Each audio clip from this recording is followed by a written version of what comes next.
Trans-Allegheny, el manicomio del horror. En lo profundo del corazón de Virginia Occidental, Estados Unidos, rodeado de amplios terrenos y prados verdes, se alza un enorme y hermoso edificio con un campanario central.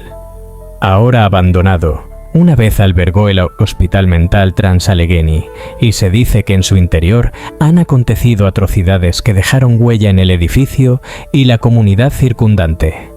El asilo no siempre fue una instalación de pesadilla. De hecho, cuando se encargó a principios de la década de 1850, su concepción marcó uno de los primeros desarrollos esperanzadores para los enfermos mentales. El edificio fue ideado por Thomas Story Kirkbride, un médico y defensor de los enfermos mentales, que fundó lo que con el tiempo se convertiría en la Asociación Estadounidense de Psiquiatría. Kirkbride se basó en los cimientos establecidos por Dorothy Dix, quien trató de alertar a la sociedad sobre los conceptos erróneos que regían entonces sobre la enfermedad mental, los cuales eran que se trataba de una condición sombría e irreversible, cuyo único tratamiento era a base de fuerza y moderación fi. Algunas de las ideas médicas de Kirkbride sin duda condujeron a un plan de tratamiento más humano y eficaz para los residentes de sus asilos que cualquier otra práctica de la época. Hizo hincapié en la importancia de la luz y el aire fresco, sugiriendo que los asilos se construyesen con pasillos largos, techos altos, muchas ventanas y ventilación que permitiese la brisa cruzada. También enfatizó en la libertad moderada de los pacientes mentales. En su opinión, se les debería permitir vagar tanto como fuera posible, así como encontrar estimulación para sus mentes. Él aseguraba que se comportarían mejor si se les diera algo de control sobre sus propias vidas. Sus ideas inspiraron la construcción de 73 hospitales Kirkbride en todo el país en la segunda mitad del siglo XIX, incluido el Trans-Allegheny Lunatic Asylum. Cuando abrió sus puertas en 1863, el Trans-Allegheny Lunatic Asylum fue rebautizado como Hospital Mental de West Virginia, y era todo un modelo de los ideales de Thomas Kirkbride. Podía albergar a 250 pacientes, cada uno con su propia habitación. Su arquitectura presentaba ventanas abiertas, dando a los pacientes acceso a la luz natural y al aire fresco. Los terrenos eran magníficos y sostenibles, incluida una granja en funcionamiento, una lechería, una instalación de agua, un pozo de gas y un cementerio. Un complejo autosuficiente y de vanguardia, diseñado para que los pacientes se sintieran como en casa. Sin embargo, en 1881 todo cambiaría. Debido a un aumento en los diagnósticos de salud mental y al estigma que rodeaba la enfermedad, el Trans-Allegheny encontró sus tranquilas instalaciones invadidas, albergando a casi 500 pacientes más de los que jamás imaginaron.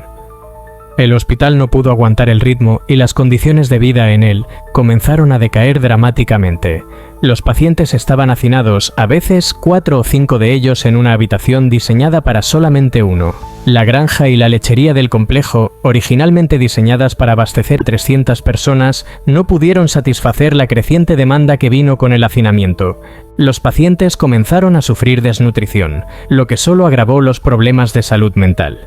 En 1938, Trans-Allegheny tenía un exceso de capacidad 6 veces mayor.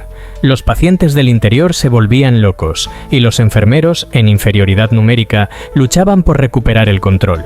En la década de 1950, el hospital albergaba a 2.600 pacientes, más de 10 veces la población para la que fue diseñado. Para exponer las terribles condiciones en el interior, el periódico Charleston Gazette envió un equipo de reporteros para investigar el funcionamiento interno del asilo. Lo que encontraron los dejó boquiabiertos. Los pacientes dormían en el suelo y en cuartos fríos, debido a la falta de muebles y calor. El hacinamiento había provocado un exceso de trabajo del personal, lo que provocó un menor énfasis en el saneamiento. Las ventanas, una vez brillantes y transparentes, estaban cubiertas de suciedad, oscureciendo y enfriando aún más las habitaciones. El papel tapiz se despegaba debido a la descomposición, y donde no se había desintegrado por sí solo, los pacientes lo habían arrancado. Peor aún eran las condiciones de los propios pacientes.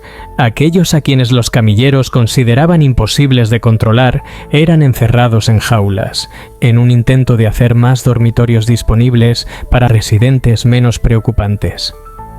El asilo también se había convertido en un campo de entrenamiento para las lobotomías experimentales, ya que Walter Freeman, el famoso cirujano y defensor de la lobotomía, la mostró como un método eficaz contra pacientes problemáticos. El doctor llevó a cabo varias de esas prácticas en Trans-Allegheny. A lo largo de su vida, Freeman realizó unas 4.000 lobotomías, dejando en ocasiones a pacientes perfectamente sanos, con daños físicos y cognitivos duraderos. Su método de picahielo, que consistía en deslizar una varilla delgada y puntiaguda como un picahielo en la cuenca del ojo del paciente y usar un martillo para forzarlo a cortar el tejido conectivo en la corteza prefrontal del cerebro, resultó en varias muertes. Cuando cerró el asilo, una parte de sus terrenos se amplió para adaptarse a la nueva demanda, el cementerio.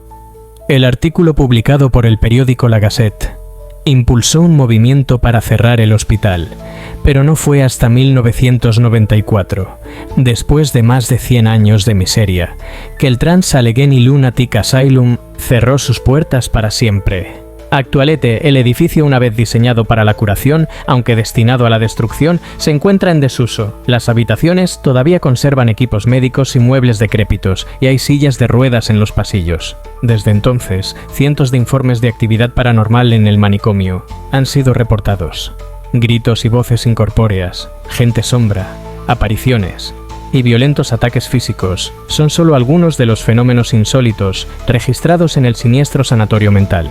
Para psicólogos e investigadores de lo paranormal, visitantes más frecuentes del edificio han asegurado sentir la oscura presencia de los cientos internos que murieron en condiciones espantosas, así como haber captado grandes evidencias de carácter paranormal en forma de vídeos, fotografías y psicofonías, EVP. Debido a semejante historial, la impregnación energética de este lugar debería estar entre las más oscuras del planeta. Todo ese dolor, injusticia, abuso y desesperación, grabado a fuego en el enclave durante a los más de 100 años que estuvo en activo, hacen de este edificio un emplazamiento con gran susceptibilidad de ser acosado por los fenómenos paranormales. Multitud de pacientes con desequilibrios mentales parecen ser ahora almas atormentadas y enfurecidas que se niegan a abandonar el recinto y que no dudan en atacar a quienes osan adentrarse en el interior del hospital. Cientos de ataques físicos como arañazos, quemaduras, empujones o mordiscos han sido reportados por algunos de los visitantes que se atrevieron a introducirse en abismal oscuridad de este lúgubre sanatorio. Una cosa es segura. Este edificio sirve como recordatorio de un pasado vergonzoso, y sin duda es una llamada urgente para aprender de los errores y mejorar en el futuro.